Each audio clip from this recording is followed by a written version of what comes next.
a gente vai para a hipótese silábico-alfabética. As autoras dizem que essa é uma fase de transição. Então, nesse momento aí, construindo a hipótese escrita nesse momento, os alunos já não se contentam mais com aquela ideia da fase anterior, que para escrever era necessário apenas uma letra para cada sílaba. Aqui nessa fase, ele começa a sentir a necessidade de que tem que ter mais letras para escrever. Por isso que as autoras chamam de nível de transição.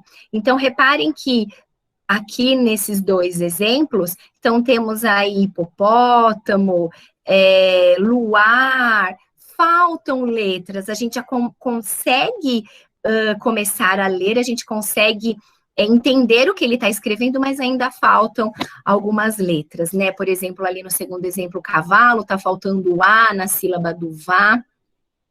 O K, é muito comum que as crianças façam isso, né? Usem a letra K para a sílaba CA.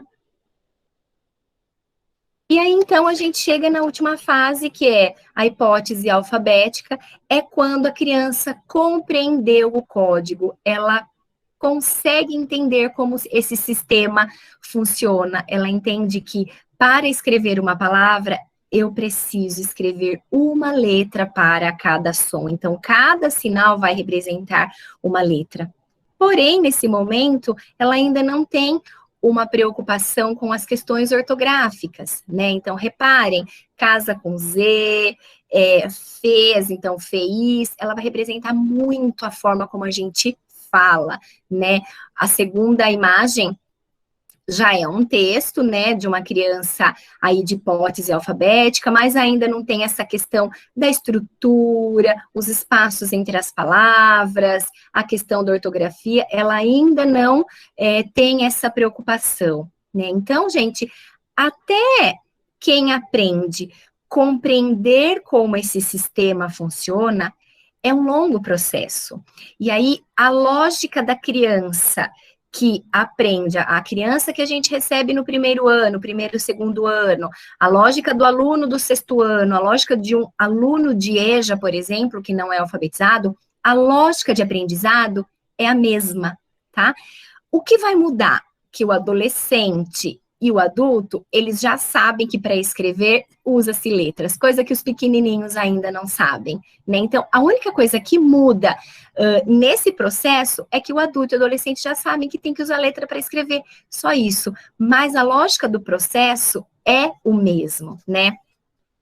E aí, quando a gente olha para essa questão da produção do texto, a criança, o aluno, o adolescente que tem dificuldade, que tem problemas aí, algumas intercorrências no seu processo de alfabetização, a gente observa um texto que está, para a gente, mal escrito, está faltando muita coisa, a gente fala, meu Deus, essa criança não sabe ler, não sabe escrever.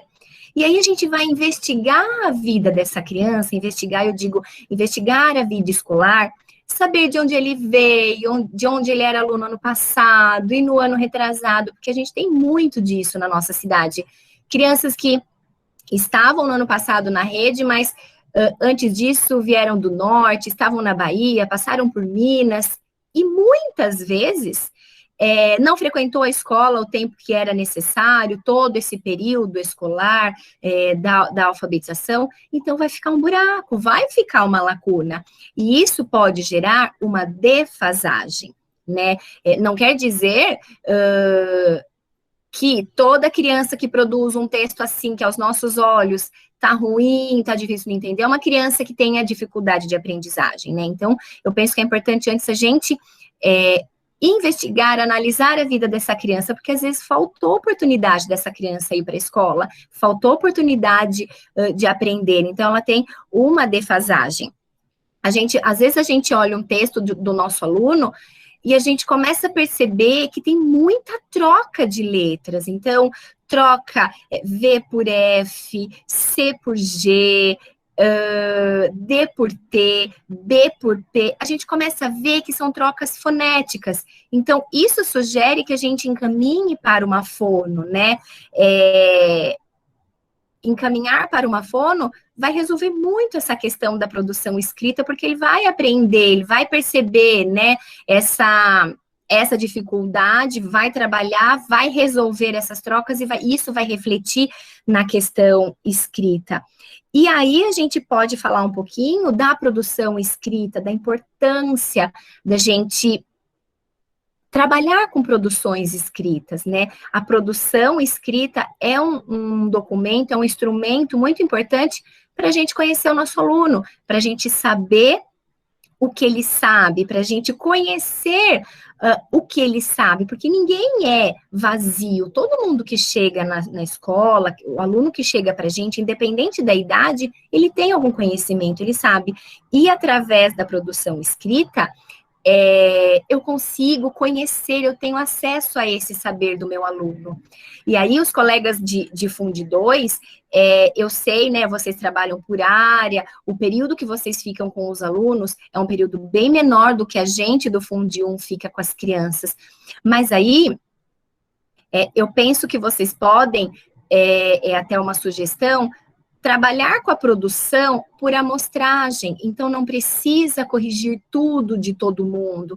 Então, você trabalha com uma produção, no momento você foca nas questões ortográficas, no outro momento você pode pensar nas questões gramaticais, e aí você não precisa corrigir de todo mundo, né? Por amostragem, você corrige, você tem uma noção de como está a sua sala, como está o perfil ali da maioria, e você pode pensar nas suas intervenções.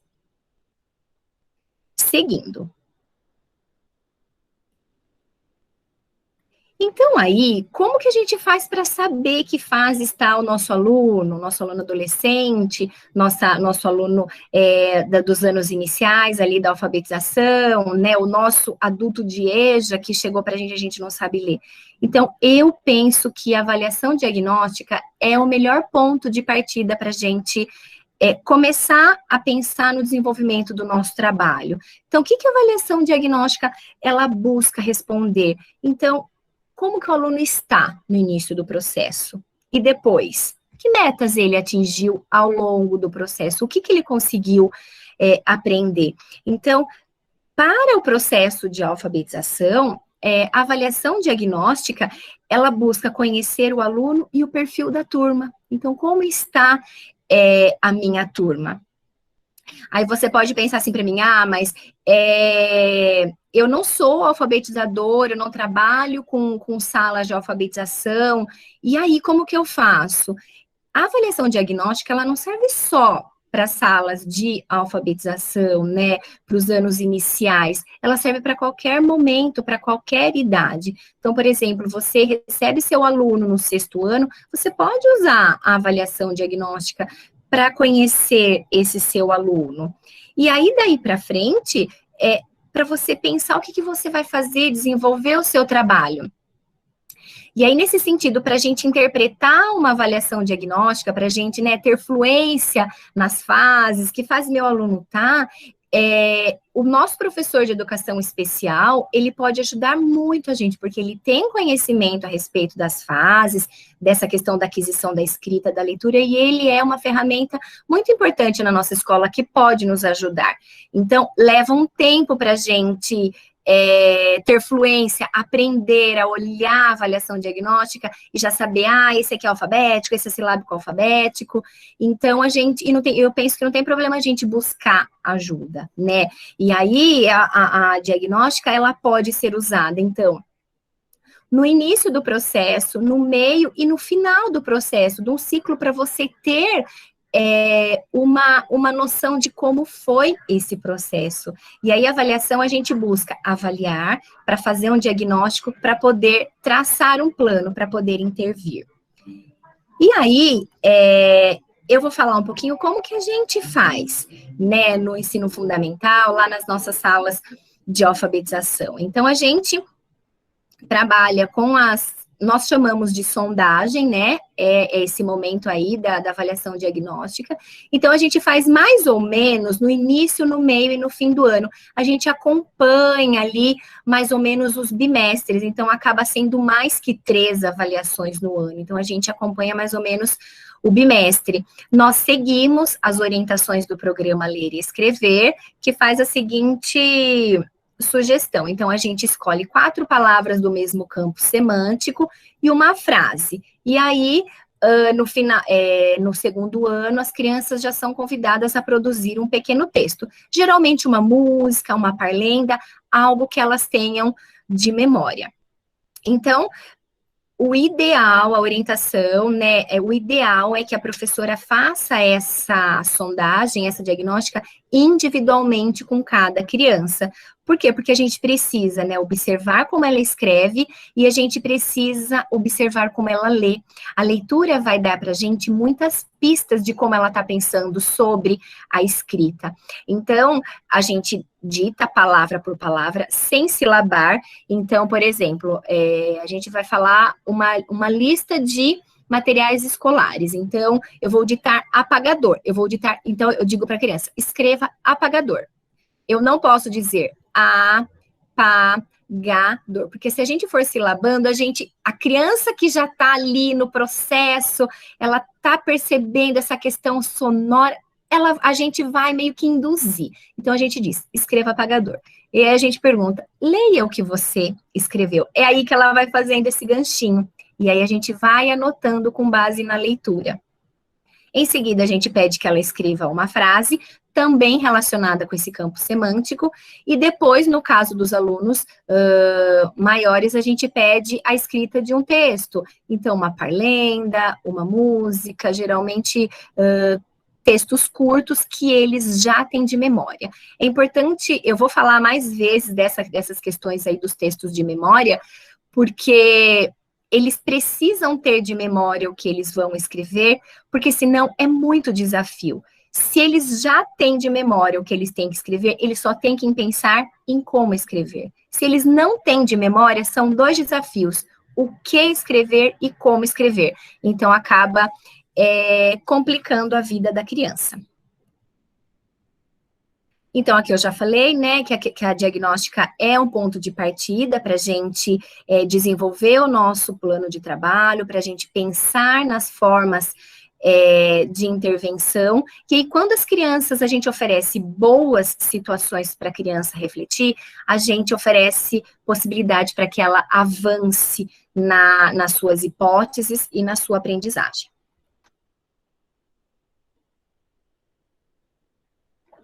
Agora, eu trouxe algumas estratégias, então, para a gente pensar na intervenção. Então, fui lá, fiz a diagnóstica, conheci o perfil da minha sala, conheci o perfil do meu aluno, e agora o que eu faço? Então, a gente pode pensar em algumas questões para intervir. Algumas vezes, né, em alguns momentos, a gente vai trabalhar com a mesma atividade para todo mundo na nossa sala, né? Só que em alguns momentos é importante que a gente pense na necessidade daquele meu aluno que está na hipótese pré-silábica, daquele meu aluno que está na hipótese alfabética, para que todos tenham possibilidade de avançar. Então, o que eu trago de sugestão? O que a gente pode fazer? A gente pode fazer escritas coletivas de trechos de músicas ou algo de interesse do aluno, tendo o professor como escriba. Então, aí cada professor, de acordo com o ano de trabalho, vai pensar em textos, em gêneros que sejam mais atraentes para o seu aluno, né? Então, senão também ele vai se sentir desmotivado. Então, eu não vou propor que um adulto escreva a cantiga Atirei o Pau no Gato. Então, né, a gente precisa respeitar essa questão do interesse. Então, uma ideia, escrita coletiva de trecho de música ou algo que os alunos tenham de interesse. Então, eles ditam para o professor escrever. Então, esse movimento de pensar que letra que eu vou ditar para que meu professor escreva na lousa é o momento de refletir sobre a escrita. Escrever listas, então a professora pede que escreva listas, então no caso aí dos adolescentes, música, nome de jogos, eles adoram canais do YouTube, jogos do YouTube, escrever, nomes de jogadores, coisas aí que os adolescentes gostem. Então, escrever o trecho de uma música conhecida, ainda, né, aquela questão da memória, para que ele tenha o desafio só de pensar em como escrever e não no que. Escrever textos de diferentes gêneros para os alunos das outras salas. Então, quando eles têm um objetivo, uma função para aquilo, para que eu vou escrever? Eu vou escrever para os pequenos que vão passar aqui, vão ler. Então, essa função social, esse objetivo é muito importante. Então, dar um recado, uma semana de prevenção de alguma coisa, então, escrever algo para os alunos de outra sala. E aí você pode também fazer agrupamentos produtivos. Nas salas de alfabetização, a gente trabalha em duplas, em trios, a gente chama de agrupamentos produtivos, porque um aluno mais experiente pode ajudar aquele que não tem tanta experiência, e aí a gente vai fazendo esse movimento de troca, para que aquele experiente também seja desafiado numa outra dupla, num outro trio, a pensar num trio, a pensar também sobre outras questões que ele ainda não dá conta. E aí, outra sugestão, atividades diversificadas. Então, eu divido as salas em grupos com hipóteses ali parecidas e trabalho com atividades diferentes. A gente costuma fazer essas atividades diversificadas, a gente repete várias vezes na semana, e aí ao longo da semana a gente vai circulando nos grupos, a gente vai intervindo, questionando, problematizando essas atividades. E aí, por último,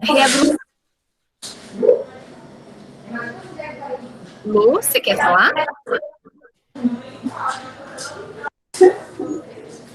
Não, Dani, foi um microfone aberto aqui sem querer. Então tá bom. Tá bom, posso continuar então, né?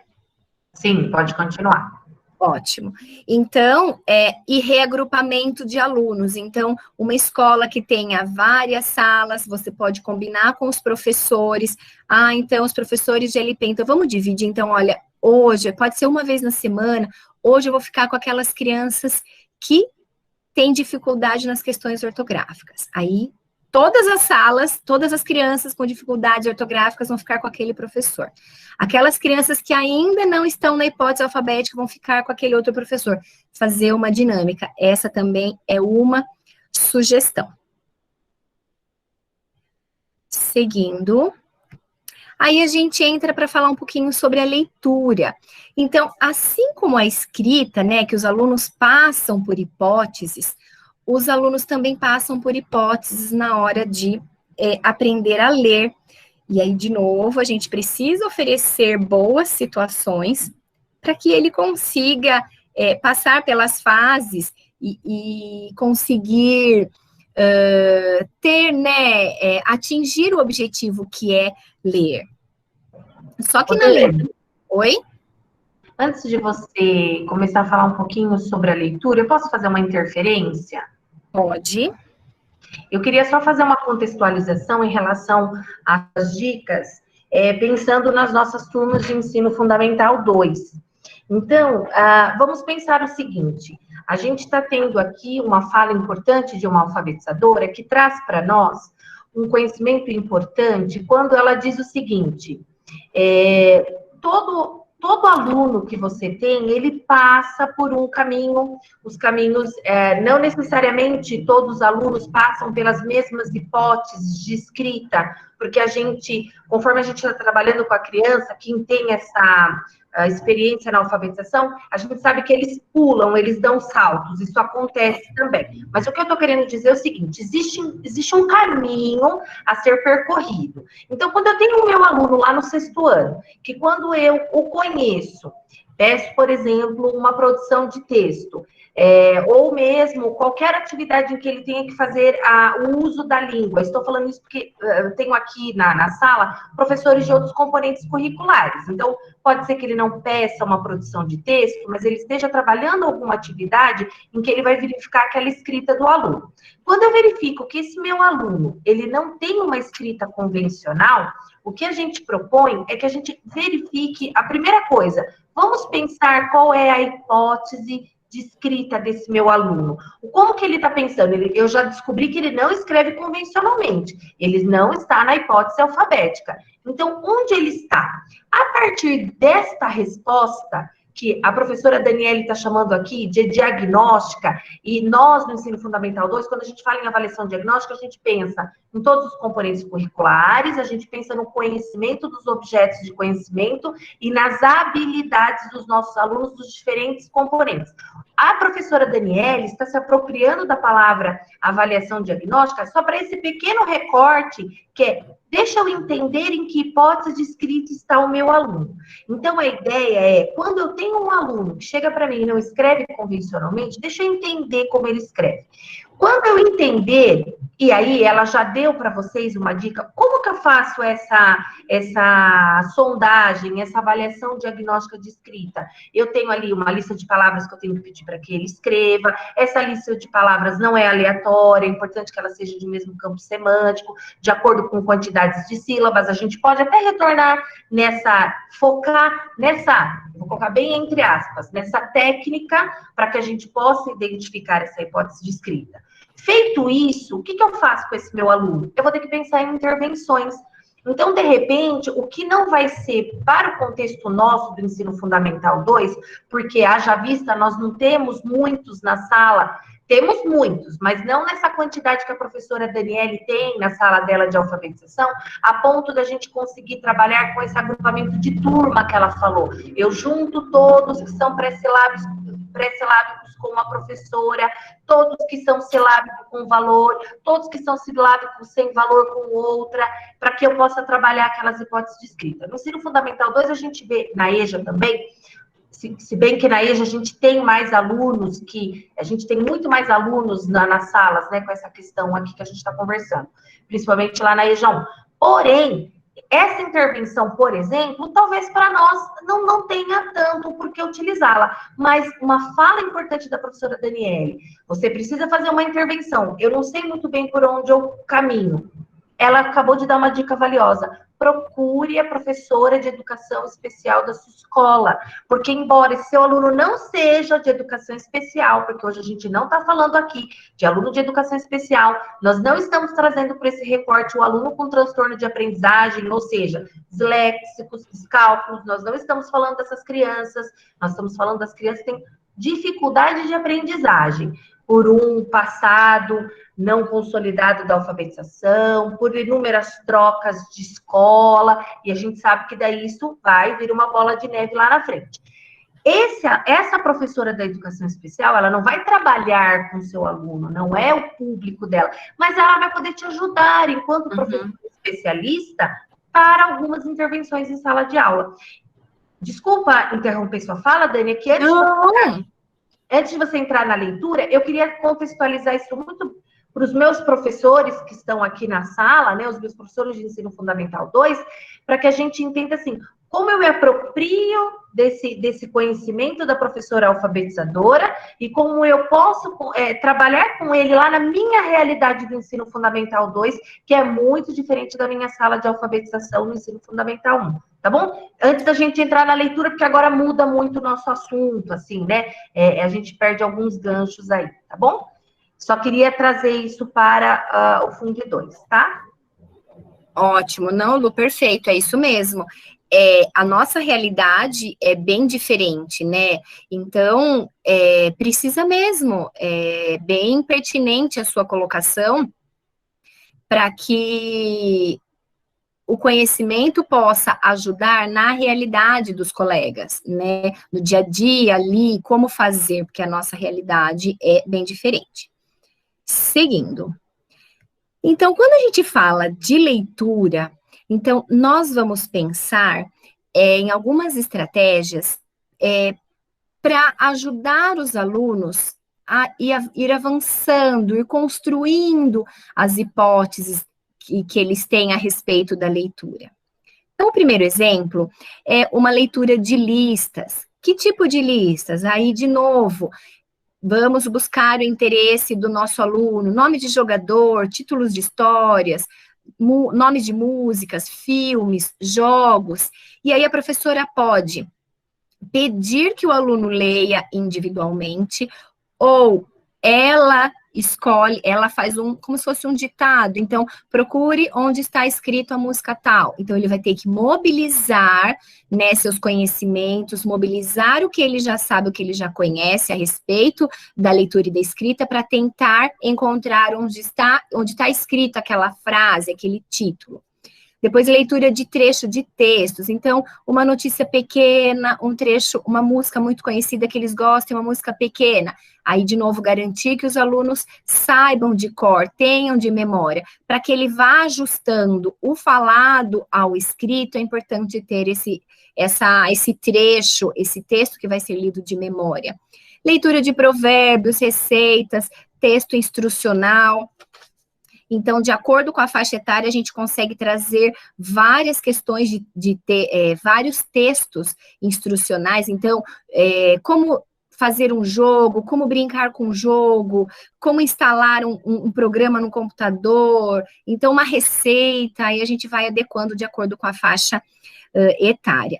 Em todos esses exemplos, é importante que o professor, né, eu coloco aqui nesse último item, vá pedindo para que a criança o aluno vá localizando palavras, para que ele vá refletindo. Então, por exemplo, quando eu digo aqui nesse último item, então, solicitar que eles encontrem substantivos, adjetivos, a gente não vai solicitar que eles encontrem substantivos, a gente não vai usar essa terminologia. Então, por exemplo, numa frase, fui ao cinema e comi pipoca. O professor vai pedir, onde está escrito pipoca? Onde está escrito cinema? Depois, vamos aumentando a dificuldade. Onde está escrito comi? A gente pode pensar nos verbos. Onde está escrito comi? E aí a professora escreve a frase na lousa e pode perguntar para a criança, circular a palavra né, fui ao cinema, então são os pequenos fragmentos que compõem as frases, e perguntar para o aluno, o que será que está escrito aqui? Então, são intervenções que a gente vai fazendo e a gente vai, sim, deixando ponto de interrogação na cabeça do aluno, porque até então ele passa, né, por essa questão da escrita, não necessariamente ele aprende a escrever e ler ao mesmo tempo, né, isso não há uma regra, não há uma ordem. Então, às vezes ele nessa questão da aquisição da escrita, ele acha que a gente só escreve os substantivos, e depois, na leitura, ele pode achar isso também. Então, a gente vai propondo reflexões sobre os pequenos fragmentos, e ele vai mobilizando, ele vai buscando nos conhecimentos prévios que ele tem, respostas para as perguntas que a professora vai fazendo. Deixa eu ver aqui se eu acabei. Aqui, próximo, então. E aí, eu trouxe um slide, assim, que é bem dúvidas, assim, da gente, né, que a gente tem. Então, como que os alunos, que eles não são alfabetizados, eles leiam, eles possam ler, como que eles realizam atividades de leitura? Então, aí eles vão usando as estratégias de leitura. Então, que tipo de estratégia, né? Então, eles vão fazer antecipação, vão fazer inferência, vão fazer checagem, vão decodificar. Só que essas estratégias de leitura, não há, assim, uma ordem. A gente não faz... Primeiro a gente antecipa, depois a gente seleciona, depois a gente infere, checa, e aí a gente decodifica. A gente não se dá conta, a gente faz isso de uma maneira automática, a gente faz isso sem ter a consciência, e é tudo ao mesmo tempo. Então, por exemplo, para ler rótulos, títulos, receitas, a gente vai fazendo isso tudo ao mesmo tempo, né? A gente não se dá conta, a gente não percebe, não é uma coisa marcada. Ele também vai ajustando o que lê ao que está escrito, então vai ajustando a fala. Quando a gente coloca em prática tudo que a gente sabe, né, os nossos conhecimentos prévios, a gente é uma etapa, uma forma de realizar leitura. E aí, um último item, não menos importante, os textos que tenham significados para o nosso aluno. E aí, pra gente, antes da gente finalizar, eu trouxe, assim, algumas questões para a gente conversar. Então, não tem idade certa para aprender a ler. Se existisse, né, que bom seria se todo mundo aprendesse a ler com 7 anos, né? A gente não teria tantos adolescentes, tantos adultos aí que não sabem ler e escrever. Então, não há uma idade certa para que esse aprendizado aconteça. A gente aprende a ler como? Participando do uso, né, da escrita, participando ali desse movimento, com adultos que fazem esse uso, com adultos que dominam esse uso. Todo mundo que lê para fazer alguma coisa, né? Lê para algo, lê porque tem a finalidade de alguma coisa, lê porque tem um objetivo pessoal, a gente não lê pelo simples fato de ler. E aí, cabe à escola essa prática constante de leitura, com, assim, uma diversidade de objetivos de leitura, diferentes modalidades, diferentes tipos de textos. Muitas vezes, e aí eu arrisco dizer na maioria das vezes, esse nosso aluno só vai ter a escola como a única oportunidade de ter um momento de leitura, de alguém ler para ele, né? E aqui eu digo, não é só ler a consigna de uma atividade.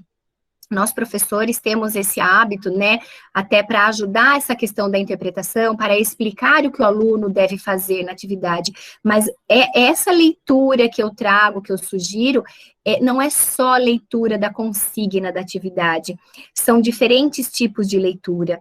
Então, por exemplo, tem textos que a gente vai ler, é um texto grande, mas se eu ler pequenos trechos, eu já sei do que o texto se trata e eu já encontrei a informação que eu busco. Outros textos, eles precisam ser lidos várias vezes pela sua complexidade, então eu preciso ter um nível maior de atenção, de concentração e de foco. Tem texto que a gente vai ler rápido, outros que a gente vai ler devagar. Tem texto que a gente vai começar a ler e a gente não quer parar mais. Então, e aí a gente vai ter que ensinar esse conhecimento, né? Esse é um conhecimento que é ensinado para o nosso aluno. Nós, né, do Fundi 1, Educação Infantil, temos mais tempo com o nosso aluno em sala de aula, mas eu já trabalhei com alunos de 5º ano, que é uma dinâmica parecida com a dinâmica do Fundi 2, onde a gente fica lá 45 minutos, no máximo 1h30 com aquela turma, e logo a gente já vai para outra turma. Mas eu penso que 5, 6 minutinhos do seu dia, da sua rotina, da sua aula, é de extrema importância para que a gente ofereça essa oportunidade para o nosso aluno. Porque quando a gente vai desafiá-lo na aprendizagem, desafiá-lo a colocar o seu conhecimento em prática, ele precisa ter um banco de informações. Então, diversificar a nossa leitura. Então, 5, 6 minutinhos, aqueles minutos que antecedem o sinal, ou voltamos à educação física, você pegou, que a gente, né, a nossa rotina é diferente, eles estão agitados, voltaram do intervalo, 5, 6 minutinhos, trazer diferentes tipos de leitura para ensiná-los. Então, esse conhecimento, como a gente lê determinado tipo de texto, é um conhecimento ensinado. E a gente ensina pelo exemplo, né? E aí, essa criança que não tem essa oportunidade em casa, é na escola somente que ela vai ter essa chance. E é o nosso exemplo que vai mostrar, que vai ensinar, que vai fazer com que ela aprenda e tenha, né, se sinta motivada por aprender.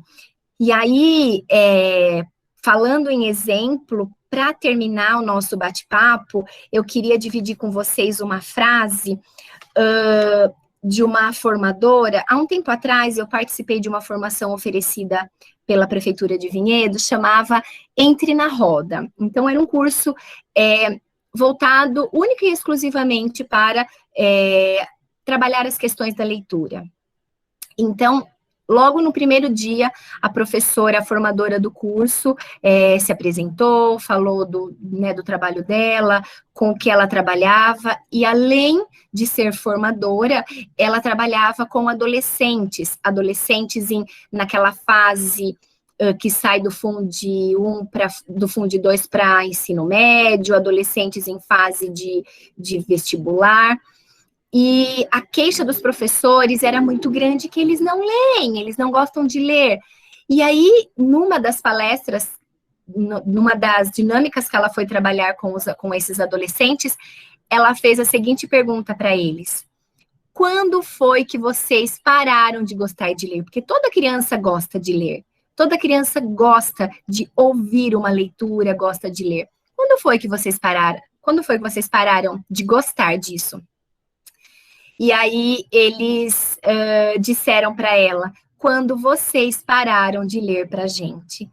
Então, eu nunca me esqueci disso, e eu acho que eu nunca vou me esquecer, porque isso foi muito forte, ressoou muito em mim essa questão da responsabilidade que a gente tem, né, enquanto formadores de opinião, enquanto exemplo, a responsabilidade que a gente tem em oferecer essa oportunidade para o aluno.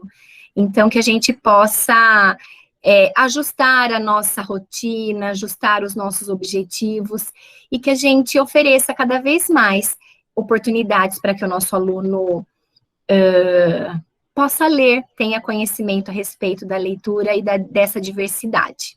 Tá bom? Lu, a minha parte é essa. Aí eu coloquei aqui algumas referências, como a Lu tinha falado no início do ano, no início da palestra, no início do nosso bate-papo. Então, eu me baseei, assim, né, nos materiais, assim, que a gente tem: Pacto, Proletramento, um artigo sobre a psicogênese da língua escrita, então, que eu acho muito importante e pertinente, foi um marco, eu penso, né, essa questão, assim, da psicogênese da língua escrita.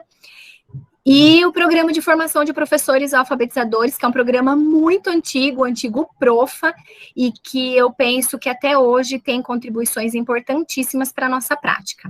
Eu vou parar de compartilhar a minha tela, Lu, se você quiser me perguntar alguma coisa, tá? Sim, Dani. Eu tenho uma pergunta aqui para fazer para você, para a gente poder estar encerrando a nossa roda de conversa de hoje, recebida em uma das inscrições.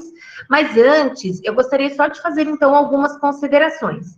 Em primeiro lugar, eu gostaria de pedir desculpa pelo início do nosso encontro aqui. A internet estava muito ruim, então, talvez a minha fala inicial, em que eu apresentei a professora Daniele, quando eu expliquei um pouquinho em cima de qual pressuposto teórico faríamos toda a nossa conversa aqui hoje, ficou prejudicado. Então, peço desculpas a todos vocês, é uma realidade, infelizmente, os problemas técnicos que temos. Mas agora eu acredito que esteja bem, né, que vocês estejam me ouvindo bem, fiz uma reconfiguração aqui e melhoramos aí o sinal para todos. Então, antes de terminarmos, eu gostaria de fazer algumas considerações importantes sobre algumas falas da professora Daniele, recortando aí para a nossa realidade do ensino fundamental 2. Fui acompanhando o chat e respondendo, e conversando, e trazendo algumas reflexões. Eu queria dizer o seguinte: não é o ideal, mas pode acontecer de, em algum momento, a gente não conseguir uma parceria com a nossa professora, o nosso professor do AE. E aí, o que a gente tem que fazer? A gente tem que procurar o nosso coordenador pedagógico da escola, sim. E aí vocês podem pensar: mas Lu, o coordenador da nossa escola, ele é um professor de arte, ele também não vai entender essa fase de alfabetização, ele também não vai conseguir dar esse apoio.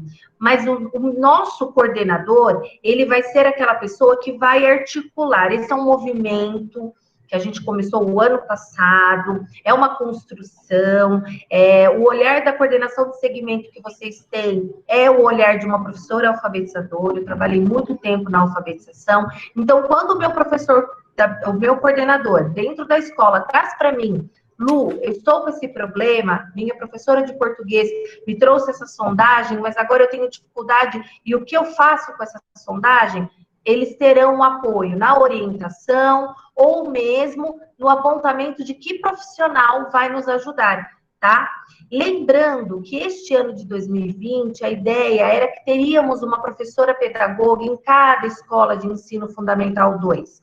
Mas, devido a todo esse contexto da pandemia, não foi possível implementar o projeto do grupo de estudos com a professora pedagoga. Esse projeto tem já um planejamento, um plano de execução para 2021. Então, eu concordo com a fala da professora Solange aqui no chat, da importância de termos esse profissional dentro do nosso segmento, subsidiando ações, orientações, para que o professor possa, lá na sala de aula, implementar algumas práticas, como a professora Daniele falou, simples, para que a gente possa auxiliar esse nosso aluno. Mas também que ele tenha esse ajudo de um contraturno, com um professor que possa, uma professora que possa auxiliá-lo nessa dificuldade. E pensar o seguinte, é independente do ano, não estamos falando só do aluno do 6º ano que chega nessa situação. A gente pode encontrar com o aluno no 8º ano. E o que a gente tem que pensar, que também foi uma fala muito significativa da professora Daniele, vamos ver o passado desse meu aluno. Essa é a primeira pergunta que eu faço. Da onde esse meu aluno veio? Novamente, eu procuro a minha coordenação de escola e a gente vai descobrir de onde esse aluno veio. Se ele veio da rede municipal de Vinhedo, ele vai ter um prontuário que, sim, vai nos auxiliar para entender muitas das questões da aprendizagem desse nosso aluno. Então, esse movimento é muito importante que a gente tenha, descobrir o passado pedagógico do nosso aluno. Pensar que algumas questões não se encaixam em transtorno de aprendizagem, mas são algumas dificuldades que outros profissionais, para que a gente possa, com mais assertividade, resolver a situação do nosso aluno, nos ajudar. Como, por exemplo, a fono. Quando a gente tem alunos com dificuldades na escrita e que a gente percebe que são trocas sonoras, trocas fonéticas, a gente precisa de uma ajuda nesse sentido. Então, mais uma vez, eu tenho que procurar lá o meu coordenador e a gente pensar em estratégias. E aí, eu queria só fazer uma consideração em relação à leitura. A importância da leitura não só naquilo que eu devo proceder enquanto atividade. Então, o aluno vai ler só para que ele proceda atividades. Não, a gente está falando da leitura de fruição, da leitura de leite, em que 5 minutinhos antes de eu começar a minha aula, independente do meu componente curricular, eu possa ler por ler para ler, exatamente para não acontecer essa situação, como falada pela professora Daniele. Quando foi que vocês deixaram de gostar de ler? Quando pararam de ler para nós? Isso é um indicativo muito profundo. Significa quando eu deixei de ter uma ligação afetiva com esse movimento. Ninguém lê mais para mim, eu não gosto mais dessa ação. Então, que a gente pense sobre tudo isso. Foi um encontro rápido, a gente poderia fazer mais um encontro. Já fica aqui o convite, professora Daniele. Eu já recebi, inclusive, demanda de pessoas que não puderam estar aqui hoje, porque na concomitância a gente teve aí uma reunião da comissão do plano de retorno às aulas presenciais, então pessoas que não puderam estar aqui. Então, depois, se você aceitar, já fica aqui um novo convite e, de repente, a gente pode se debruçar aí sobre o passo a passo da sondagem de hipótese de escrita. E agora, né, finalmente aí, eu achei necessárias essas considerações finais, eu gostaria só de fazer uma pergunta, que foi trazida aqui por eu acho que você já contextualizou bastante, mas eu penso que seja importante até para valorizar a pergunta, né? Então, vou perguntar e aí a gente encerra aqui o nosso encontro. Eu quero agradecer a todos, porque eu já vi que alguns precisaram sair, a todos e a todas. Muito obrigada, é extremamente significativo para nós, que somos envolvidos nos movimentos pedagógicos, termos nossos professores, do nosso segmento, dos outros segmentos, os coordenadores das escolas, as equipes gestoras envolvidas em todo esse processo, que é um processo mesmo, é um degrau, é um passinho por dia para que a gente alcance as nossas metas. Professora Daniele, a pergunta é o seguinte: por que muitos alunos chegam ao 6º ano sem saber escrever minimamente? Tá. Então, eu penso assim, a gente tem que pensar em várias questões, né? Essa questão do sem saber ler e escrever minimamente. Então, o que a gente, né, qual é a nossa concepção a respeito desse minimamente? Como a gente viu, né, na apresentação, alguma coisa, algum conhecimento a respeito dessa leitura, dessa escrita, nossa criança, nosso aluno, ele tem. Então, eu penso que, em primeiro lugar, a gente tem que ir atrás, sabendo o que aconteceu da vida escolar desse nosso aluno. Então, de onde ele vem, como era nesse lugar, conversar com a mãe, conversar com outra escola. Então, como você disse, né, se é um aluno da rede desde o início, desde a educação infantil, ele vai ter um prontuário, vai ter, né, todo um histórico, que, né, é uma criança que já faz atendimento, já foi encaminhada para fono, faz acompanhamento psicopedagógico, né, psicológico. Agora, não temos nenhuma informação, a gente precisa investigar isso. Então, ele era aluno, sim, da nossa rede no 5º ano, mas do 4º para trás, ele não ia na escola, morava em Minas, foi morar com o pai, depois foi morar com a mãe em outro lugar, passou um período com a avó não sei onde. Então, aquela coisa de, será que não há uma defasagem, né, uma lacuna nesse processo? Então, essa investigação, eu acho que é o primeiro passo para a gente saber por que ele não lê e não escreve, né, não lê minimamente. Então, depois, eu penso que usar essa forma, né, de diagnóstica, uma sondagem, um instrumento, para que eu possa descobrir o que ele sabe, né, e o que ele não sabe. Então, o que ele sabe a respeito da escrita, o que ele sabe a respeito da leitura. Depois, eu penso que indo atrás dessa questão familiar, é importante para a gente ter meios. É só uma questão de defasagem na aprendizagem? Faltou oportunidade para esse aluno aprender? Ou é uma questão de dificuldade de aprendizagem, né? Então, para a gente ir tirando as hipóteses, tirando as possibilidades. E aí, né, a gente avaliou a criança, sabe o que ela sabe, o que ela não sabe, foi atrás dessa história, e agora, né, o que eu faço? Então, esse ano eu penso, ele é meu aluno, é minha responsabilidade, o que eu posso fazer para melhorar, para ajudá-lo a avançar um pouco, que seja, né, para que não fique, de novo, muitas vezes, ele passa, ele passa, ele passa. Eu penso que há uma frustração tão grande nessa criança que chega no 6º ano e não sabe ler nem escrever, que a gente precisa ajudá-lo de alguma forma.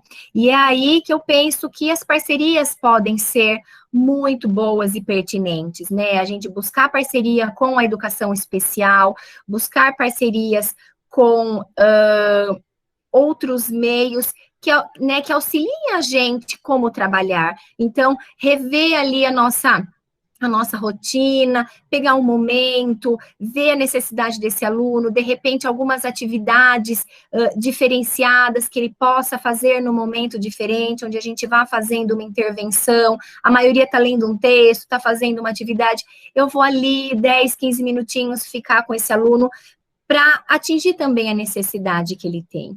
Então, eu penso que não é uma resposta simples, não há uma receita pronta para essa resposta, mas eu penso que são vários fatores que, num contexto, pode ajudar a gente a ajudar esse aluno. Muito obrigada, professora Dani.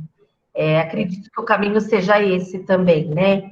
Investigação, parcerias, e a gente entender o seguinte. Eu estava até respondendo para a professora Solange aqui no chat, mas como a professora Daniele terminou a fala, então eu vou fazer verbalmente. Muitas questões estão envolvidas quando a gente para analisar o meu aluno do ensino fundamental 2 que chega sem saber ler e escrever. Muitas questões. Não é apenas o recorte da questão pedagógica. Existem questões, sim. Porque num percurso que eu diria aqui, entre muitas aspas, comum, esse aluno aprenderia, sim. Então, houve algo no caminho. Quando, novamente, faço aqui a minha ressalva, não estamos falando de transtornos de aprendizagem, ok?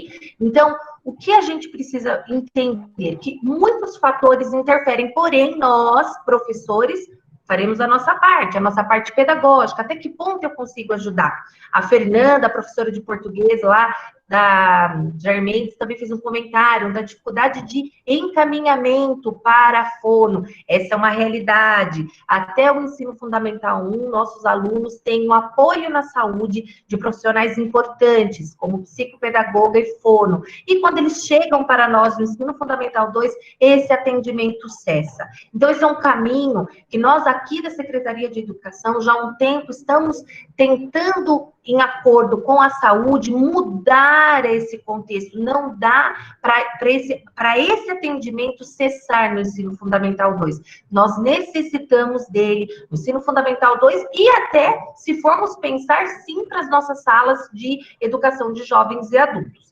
Então, existe sim a necessidade de uma estrutura. Não é uma responsabilidade só do professor, ele sozinho, não é isso. Mas que a gente faça a nossa parte, que a gente busque instrumentos, que a gente busque ajuda. Não é transformar também o professor especialista em um professor alfabetizador, não é essa a ideia. Mas é sim tentar trazer conhecimentos, apropriar-se de alguns conhecimentos, que não em profundidade, mas para saber, isso existe, e eu sei que isso pode ajudar meu aluno. Quem será que pode me ajudar, que tem esse conhecimento em profundidade? E buscar essas parcerias. Dani, muito obrigada. Por nada, eu queria dar um recado. Sim. Eu vi no chat, alguém pediu se eu posso disponibilizar essa apresentação. Posso, sem problema nenhum. Eu só preciso antes pedir ajuda dos universitários lá da Ceformi, porque eu fiz no Prezi. E o Prezi, ele é online, então eu não sei como baixa, como disponibiliza, se é um link, mas eu posso sem problema. Eu só vou me informar como eu faço isso, e aí eu mando para você, tá? Isso, Dani. Isso, aí você me envia e eu creio que, assim como a gente tem da educação especial, que a gente tem um espaço lá das formações de educação especial, nós teremos um espaço também das rodas de conversas pedagógicas, né, que envolverão as formações do ensino fundamental 2 e do ensino fundamental 1, da EJA, e daí a gente disponibiliza esse material lá para todo mundo, tá bom? Então a gente se conversa assim, Dani. Tudo bem. Bom? Aqui no chat, muitas pessoas, então, agradecendo, falando sobre a preciosidade da sua fala, sobre o quanto foi interessante aqui esse momento nosso de conversa, e como eu te falei, já deixo aberto aqui um novo convite para uma possível roda de conversa futura sobre esse assunto tão importante para todos, do Fundo 1, do Fundo 2, até da educação infantil, na EJA. Tá bom, Dani? Muito obrigada. Eu que agradeço, mais uma vez agradeço o espaço, a oportunidade, a confiança no meu trabalho, né? E agradeço muito, assim, a participação de todos, fico muito feliz que vocês gostaram. E aí, vamos aí, quem sabe numa próxima a gente volta a bater um papo, né? Tô aberta. Obrigada, Dani, obrigada pela sua disponibilidade, sempre por esse seu jeito carinhoso de conversar e explicar. Foi muito, muito claro, Dani. Muito obrigada, viu? Beijo grande. Um beijo grande para você. Um beijo grande para todos e até a próxima roda de conversa pedagógica. Pessoal, obrigadão. Beijão, um abraço. Abraço a todos, tchau.